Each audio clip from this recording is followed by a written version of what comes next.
ಅವ್ರದೇನಾ? ಏನು ಹೆಸರು? ವಿಷ್ಣುನಾ? ಬಾಗೇಪಲ್ಲಿ. ಹಾಂ, ನೀವುನಾ? ಯಾವ ಊರು ನಿಮ್ಮದು? ಹಾಂ, ಏರ್ಗನ್ಪಲ್ಲಿ. ಹಾಂ ಹಾಂ ಹಾಂ. ನಮ್ದು ಇಲ್ಲಿ ಹಂಸಂದ್ರ ಹತ್ರ. ನೋಡಿದ್ದೀರಾ?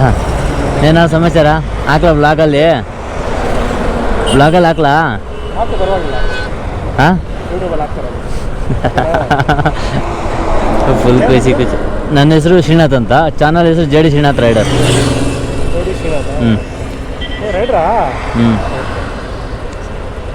ಸರಿ, ಬರಲಾ? ಬಾಯ್. ಫುಲ್ ಖುಷಿ. ಸ್ಕೂಲಲ್ಲಿ ಯಾರಾದಿದ್ರೆ ಸ್ವಲ್ಪ ಅವನ್ನೆಲ್ಲ ಅಪ್ರಿಷಿಯೇಟ್ ಮಾಡಿ, ಹಂಗೆ ನಮ್ಮ ಚಾನಲ್ನೆಲ್ಲ ಸ್ವಲ್ಪ ಸಬ್ಸ್ಕ್ರೈಬ್ ಮಾಡ್ಕೊಳ್ಳಿ. ನಿಮ್ಮ ಆಶೀರ್ವಾದ ನಮಗೆ ಹಿಂಗೆ ಇರಲಿ ಎಂದಿಗೂ. KTM ಗುರು, ನಾವೆಲ್ಲ KTM ಸೂಪರ್ ಬೈಕ್ಗಳನ್ನ ಎಲ್ಲ ನೋಡೋದನ್ನ ತಗೊಳ್ಳೋದಲ್ವಾ? ಯಾವಾಗ ತಗೊಳ್ಳೋದು ನಾವೆಲ್ಲ ಈ ಬೈಕ್ಗಳು?